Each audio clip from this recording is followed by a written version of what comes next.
Queridos irmãos, queridas irmãs, queridos internautas, hoje nós estamos celebrando o 14º domingo do tempo comum. E se formos observar tanto a primeira leitura quanto o Evangelho, que estão em perfeita sintonia, a primeira leitura retirada de Ezequiel, capítulo 2, e o Evangelho retirado de Marcos, capítulo 6. Esses dois textos falam sobre a mesma coisa, sobre a rejeição que o homem de Deus sofre, principalmente no meio do seu povo. Então, o tema de hoje, se formos olhar a grosso modo, o tema que a liturgia da palavra nos convida a trilhar, o caminho que nós somos convidados a trilhar, fala sobre perseguição, fala sobre rejeição, fala sobre dureza de coração. São palavras que, se você for assistir qualquer homilia no dia de hoje, você vai ouvir o padre que estiver celebrando falando dessas coisas na homilia, sobre a rejeição, sobre a dureza de coração das pessoas que não aceitam a palavra de Deus. Você vai ouvir padres falando sobre os profetas, que eles não foram bem acolhidos, Jesus não foi acolhido no meio do seu povo. Então, essa é mais ou menos a toada da liturgia da palavra desse domingo. Mas aqui com você eu gostaria de refletir sobre algo muito específico do Evangelho. O Evangelho nos traz um texto com uma frase que pode passar despercebida se a gente não tiver muita atenção, mas uma frase que merece que nós nos detenhamos sobre ela, merece que nós aprofundemos a nossa reflexão sobre ela, porque pode nos ajudar na nossa caminhada de fé. Eu vou ler para você o texto, vou contextualizar para você. Jesus, nós sabemos, ele iniciou o seu ministério depois que ele voltou do deserto. Ele passou 40 dias no deserto e voltou do deserto anunciando a palavra de Deus. Amém? E como foi isso? Jesus saía pelas cidades, Jesus saía pelas vilas, pelas aldeias, ia anunciando a palavra, ia realizando curas, ia realizando milagres. Então Jesus foi ficando muito famoso, Jesus foi ficando muito conhecido, Jesus passou a ser muito admirado. Onde ele ia um monte de gente atrás dele, as pessoas querendo saber onde ele estava, porque ele fazia curas, muitos milagres. Então o nome de Jesus começou a circular em toda a região, e as pessoas querendo conhecê-lo, saber como ele era, o que ele tinha, qual era, poderíamos assim dizer, o brilho que ele trazia. Então ele foi ficando cada vez mais famoso nas cidades por onde ele passava. De repente, Jesus decide voltar em sua cidade, onde ele foi criado. Aqui você tem que lembrar, Jesus nasceu na cidade de Belém. Onde Jesus nasceu? Belém. Mas ele foi criado na cidade de Nazaré. Qual o nome da cidade? Nazaré. Então, Jesus voltou para a cidade onde ele foi criado, Nazaré, onde morava sua mãe, os seus parentes, onde ele cresceu, ali nessa cidade, onde todo mundo certamente o conhecia. Jesus voltou lá. E os discípulos voltaram com ele, foram com ele. Então, dessa vez, Jesus não estava sozinho, dessa vez, Jesus não era mais um menininho, dessa vez, Jesus não era apenas o filho de Maria, ele era já um homem formado, ele já era muito conhecido, seus milagres já estavam rodando toda a região, e ele já tinha seus 12 discípulos. Aí ele voltou em Nazaré. Quando chegou no dia de sábado, Jesus foi para a sinagoga e começou a pregar na sinagoga. As pessoas que estavam ali na sinagoga que eram de Nazaré, que conheciam Jesus, que conheciam a família de Jesus, que viram Jesus crescer, ao invés de escutarem a palavra e de tentarem aproveitar de tudo aquilo que Jesus veio trazer, essas pessoas começaram a dizer o seguinte: de onde ele recebeu tudo isso? Como ele conseguiu tanta sabedoria? E esses milagres que são realizados através dele? Ele não é o carpinteiro? A mãe dele não chama Maria? Ele não tem Tiago, José, Judas e Simão como seus parentes? O pai dele não é José, o carpinteiro? E olha o que a Bíblia diz, é aqui que nós vamos parar. E ficaram escandalizados por causa dele.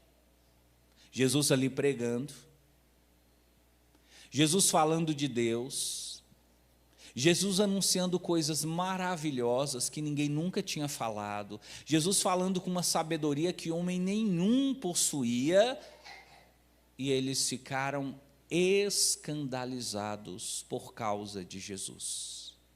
Eles ficaram o quê? Escandalizados. É sobre esse termo que eu quero conversar com você. Por quê? Eles ficaram escandalizados. E o que essa postura dos judeus, dos conterrâneos de Jesus, pode dizer para nós nos dias de hoje? Primeira coisa que nós precisamos de saber é o que significa a palavra escandalizar.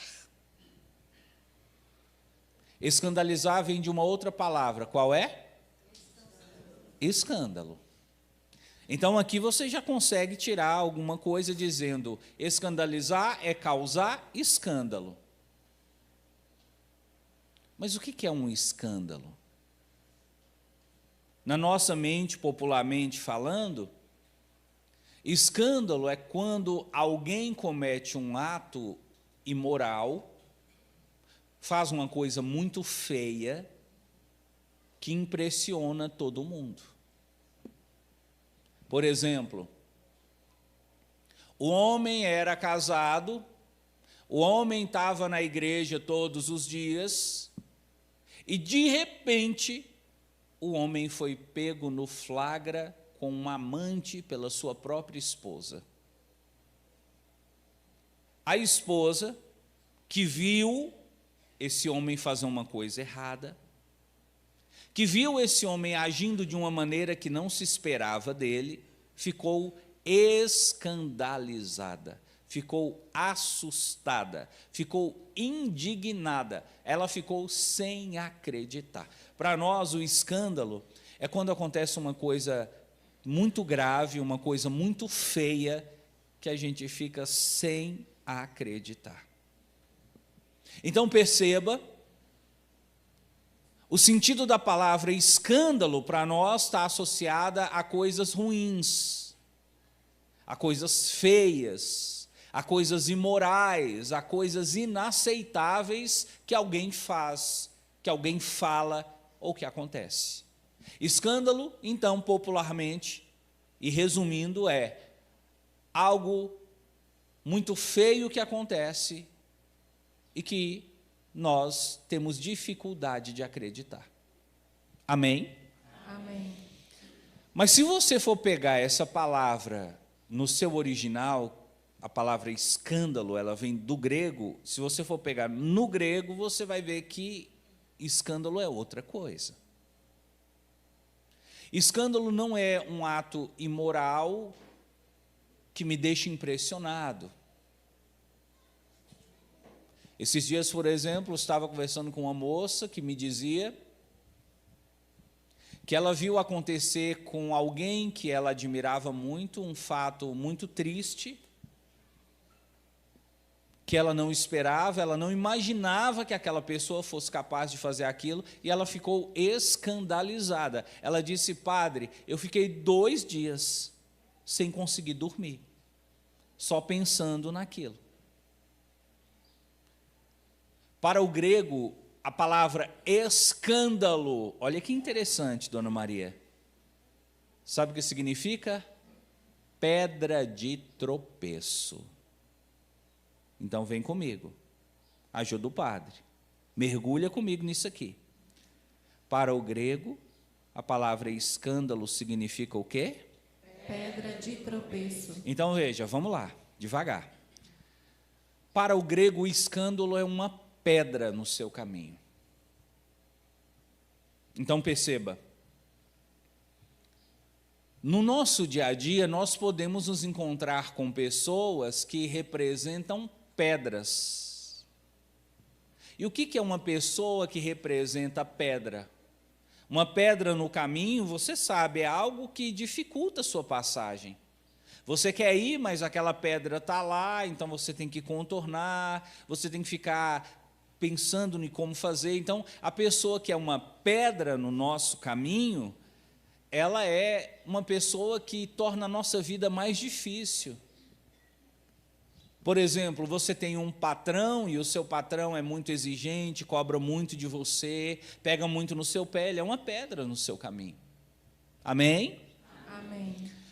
Você tem um vizinho e esse seu vizinho é muito chato, e esse seu vizinho não aceita que você liga o som, você vai fazer um churrasquinho lá no fundo do seu quintal, esse vizinho chama a polícia para você, e você fica, nossa, mas que cara chato, que muquiça. Então, é uma pedra no seu caminho. Você tem uma sogra, falar de sogra, tadinha da sogra, mas vamos lá. Você tem uma sogra que não te deixa em paz. Você pode pegar a água na peneira e dar para a sua esposa ou dar para o seu marido, que a mulher continua achando que você está fazendo mal. É uma pedra.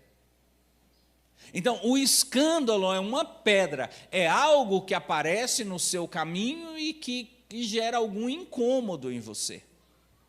Mas não é qualquer pedra. O escândalo é uma pedra que te faz tropeçar. E não só tropeçar. O escândalo é uma pedra que te faz cair. Então, pedra de escândalo é alguém que não só te incomoda, mas alguém que consegue te prejudicar a ponto de te derrubar no chão. Vamos pegar o caso do vizinho?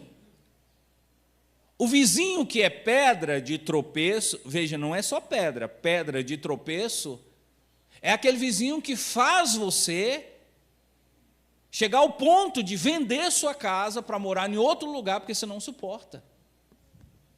O patrão que é pedra de tropeço, ele faz você pedir demissão porque você não aguenta mais aquele serviço. A sogra que é pedra de tropeço, é aquela sogra que ela enche tanto sua paciência que você fala, não, vamos separar, vamos divorciar, eu não aguento mais, não suporto mais. Está entendendo o que é pedra de tropeço, sim ou não? Sim. Um padre pode ser pedra de tropeço para alguém? Pode. Se esse padre fez alguma coisa que levou a pessoa a querer largar a igreja, ele é pedra de tropeço. Mas vamos aprofundar. Jesus pode ser pedra de tropeço para alguém? Porque, veja, nós estamos vendo que a pedra de tropeço é algo que nos incomoda e é algo que pode até nos derrubar. Jesus fazia alguma coisa de errado para incomodar alguém? Jesus tinha o propósito de derrubar alguém? Então, por que os judeus consideraram Jesus como pedra de tropeço? Aqui nós vamos ter que ampliar o nosso conceito do que é um escândalo e do que é uma pedra de tropeço. Porque, veja, nós estamos acostumados a achar que escândalo é algo de ruim que a pessoa fez. Amém? Amém. Mas esse texto aqui nos mostra que é possível você escandalizar as pessoas até pelas coisas boas que você faz. E você diz, ué, padre, agora eu estou sem entender. Calma, vem comigo. Por isso eu estou te dizendo, é uma frase só, mas de uma profundidade violenta, e muitas vezes a gente deixa passar. Quer dizer, então, que você pode escandalizar as pessoas pelas coisas ruins que você faz, mas pelas coisas boas que você faz, sim. O bem que você pratica pode ser uma pedra de tropeço na vida do outro. Ué, padre, mas eu estou sem entender. O bem que eu faço pode incomodar as pessoas? Claro que incomoda. E deixa eu te falar uma coisa, olha para mim. Presta atenção no que eu vou te falar. Não me leve a mal. Hoje, nós estamos em um tempo tão difícil que se você fizer o mal, ninguém se incomoda com você. Mas se você fizer o bem, muitas pessoas ficam incomodadas. Quem concorda com o padre, dá uma salva de palmas para Jesus.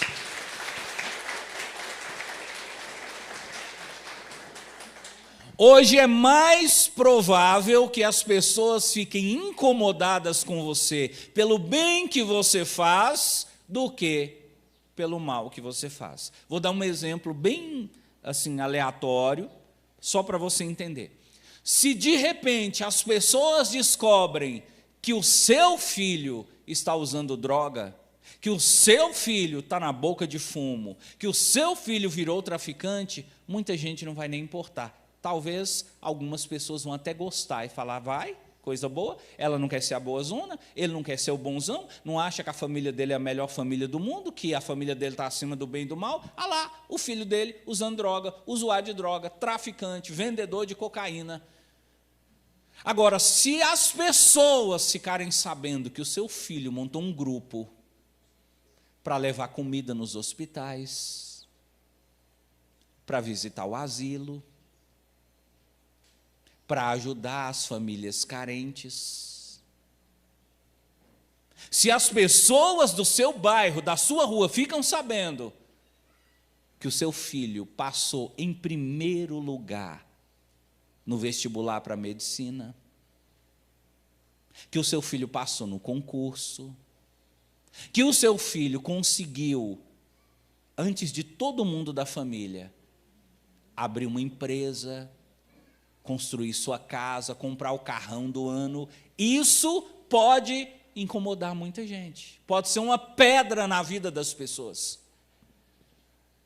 E você sabe, eu tenho conversado com alguns empresários e todos eles me falam coisas que me levam a confirmar uma frase que eu ouvi há algum tempo atrás de alguém que dizia assim, no Brasil, ter sucesso, ser uma pessoa bem-sucedida é o que mais incomoda os outros.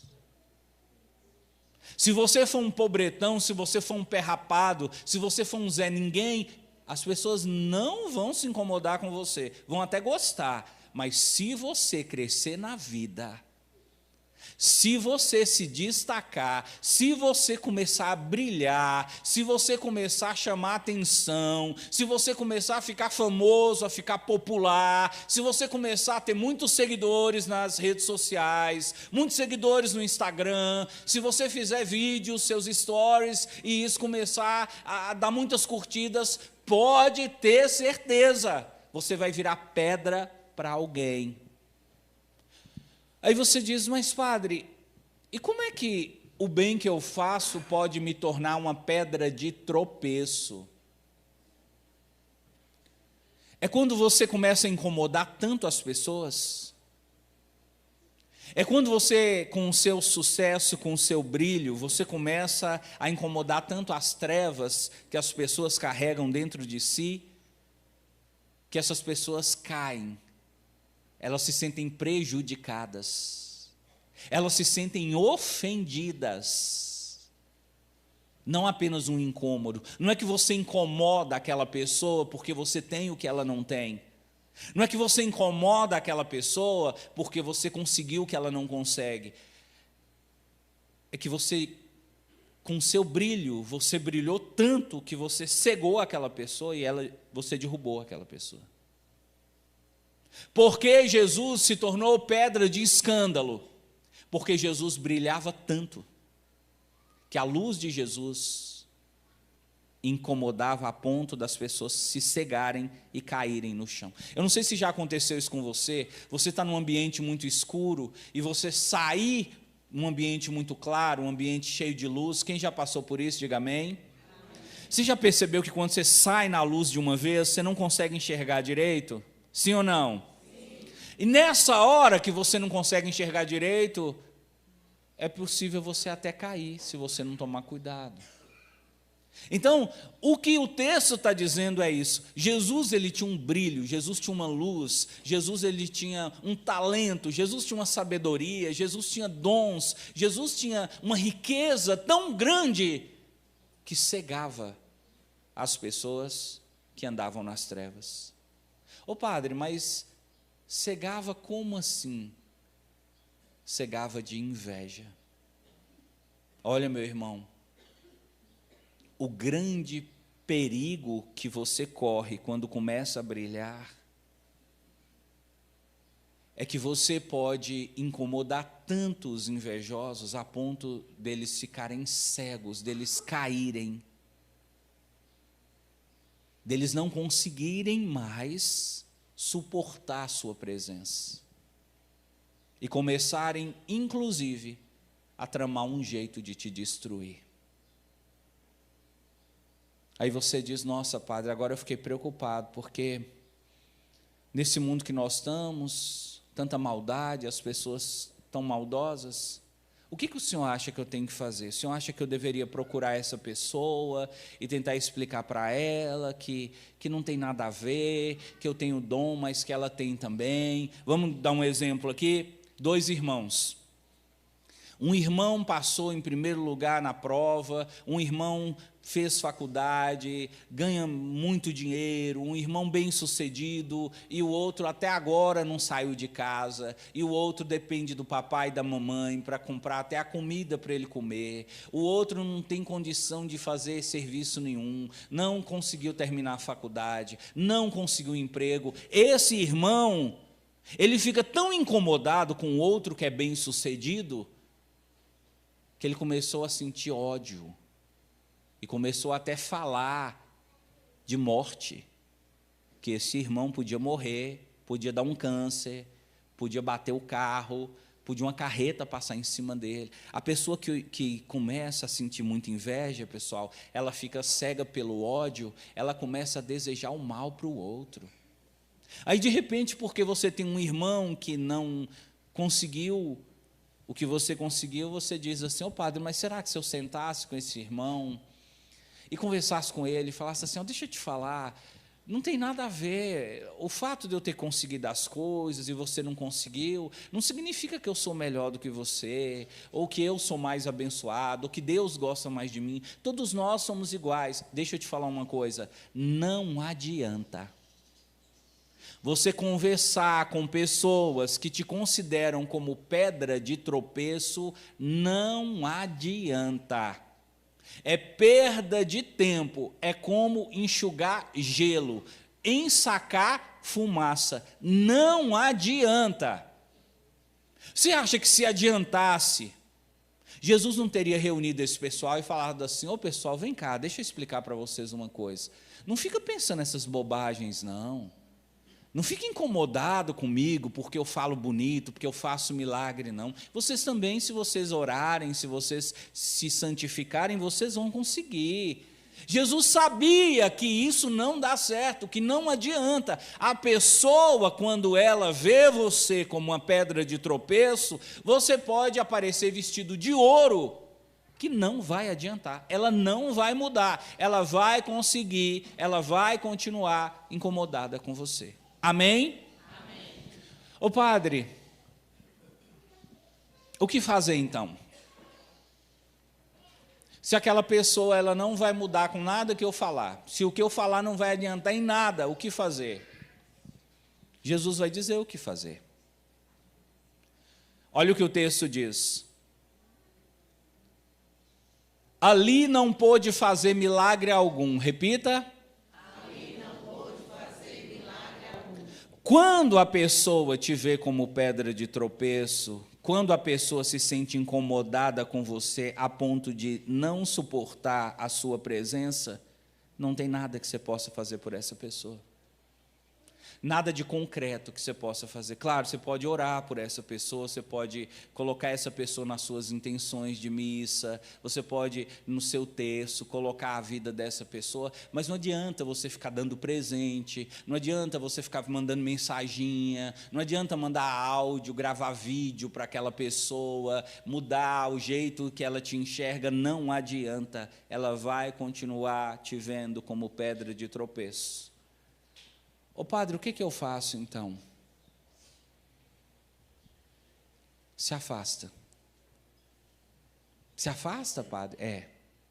Sabe por quê? Uma pessoa que te vê como pedra de tropeço é uma pessoa que te considera como um inimigo. Veja, eles passaram a ver Jesus como pedra de tropeço. Amém? Amém. Como foi que terminou essa história? Eles prenderam Jesus, crucificaram Jesus e mataram Jesus. Se você fica andando demais com pessoas que te veem como pedra de tropeço, eles vão começar a prejudicar você também. Eles vão começar a querer abafar sua luz, a querer roubar seus dons, roubar seus talentos, a atrapalhar você.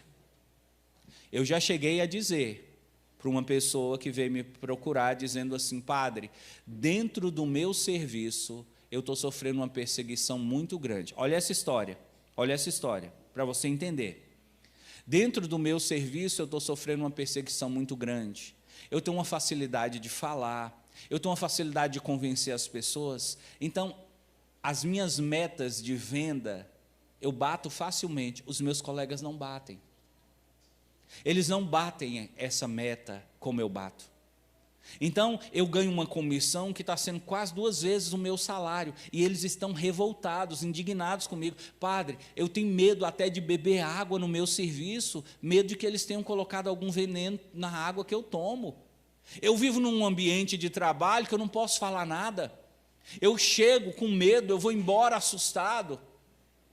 Eu já fico em casa pensando: oh meu Deus, amanhã eu vou ter que voltar lá para aquela cova dos leões, eu vou ter que voltar lá para aquela raça de víbora, o que eu faço? Eu comecei a adoecer, padre, eu não durmo direito, eu não consigo comer direito. Quando eu penso naquele povo, o que eles estão fazendo comigo, as maldades que eles estão fazendo comigo, simplesmente porque eu brilho, eu não sei o que eu faço. Eu disse para ele: você percebe que você virou pedra de tropeço? O seu talento é tão grande que você está fazendo as pessoas caírem, você está derrubando as pessoas ao seu redor, não porque você quer, mas porque a sua luz é muito grande, está cegando eles. Ué, e aí, padre, então eu vou ter que parar de brilhar, eu vou ter que diminuir minha luz, eu vou ter que fingir que eu não tenho esses dons? Eu disse: não. E aqui uma dica que eu quero dar para você, olha para mim agora, presta atenção.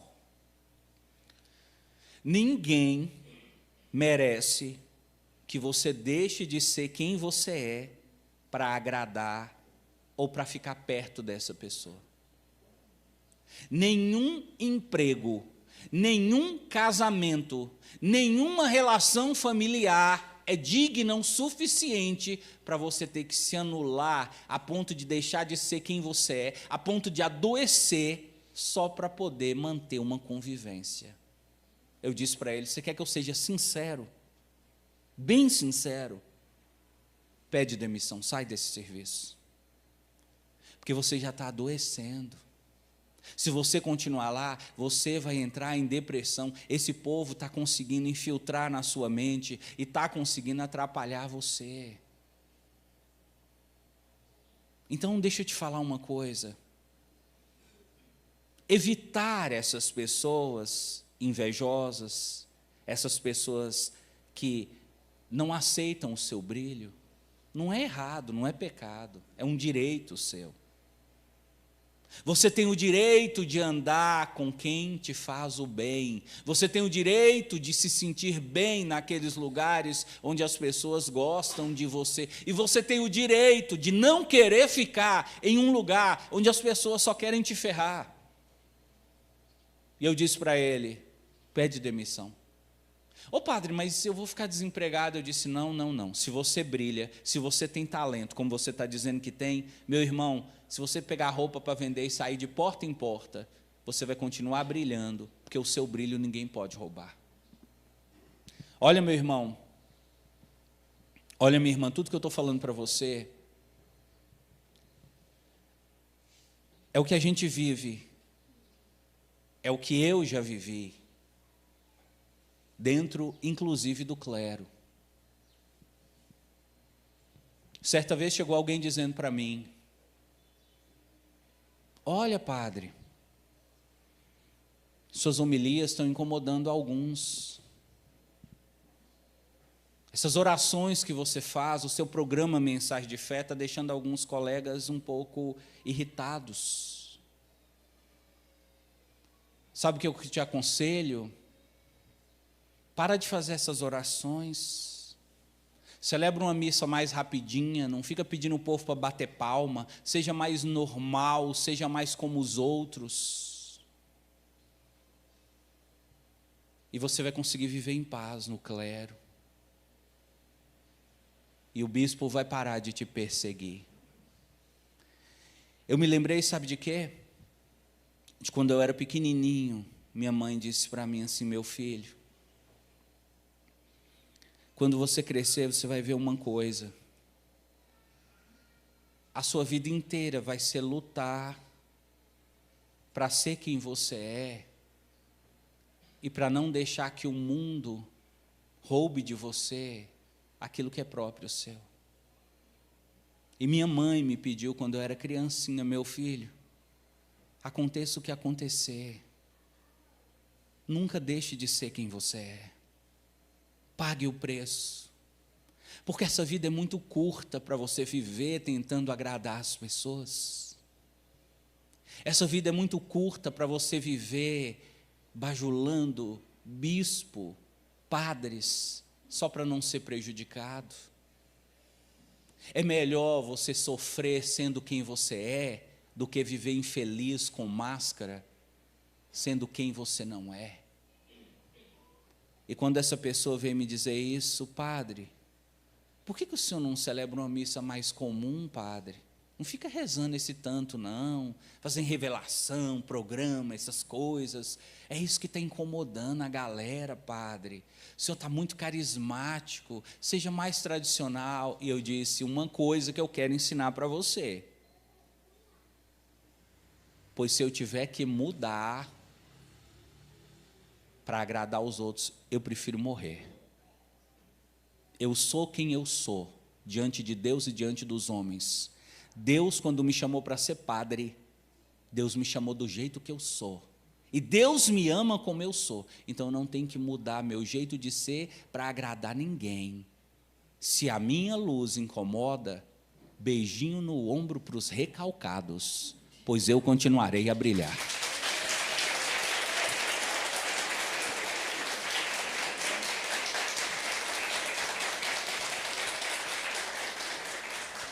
E o mesmo eu quero ensinar para você. Se a sua luz incomoda, nem que você saia do serviço, nem que você deixe de ir na casa daquela cunhada, nem que você tenha de afastar daquele amigo, nem que você tenha que mudar de vizinhança, mas não pare de brilhar, sabe? Porque no final você vai ver o seguinte: o brilho que você tem foi Deus que te deu. E as trevas não gostam de ninguém que brilha. Então, se você tem Deus no seu coração, faça como Jesus. Ao invés de ficar cedendo partes do seu brilho para não incomodar quem está nas trevas, faça com quem está nas trevas, aprenda que você nasceu para brilhar. Você é como o sol, você vai brilhar. E se a pessoa não quiser o seu brilho, é só entrar para dentro de casa, mas o brilho continua. Continue sua caminhada. Não desista de ser quem você é. Não pare de fazer o que Deus te ensinou. Não pare de ser aquilo que Deus te chamou para ser, porque no final, assim como Jesus, a recompensa virá, a vitória virá. E que todos os seus inimigos vejam, sobre você está a mão de Deus. E quando Deus decide te abençoar, ninguém te amaldiçoa. Quando Deus decide abrir a porta, ninguém pode fechá-la. Louvado seja nosso Senhor Jesus Cristo.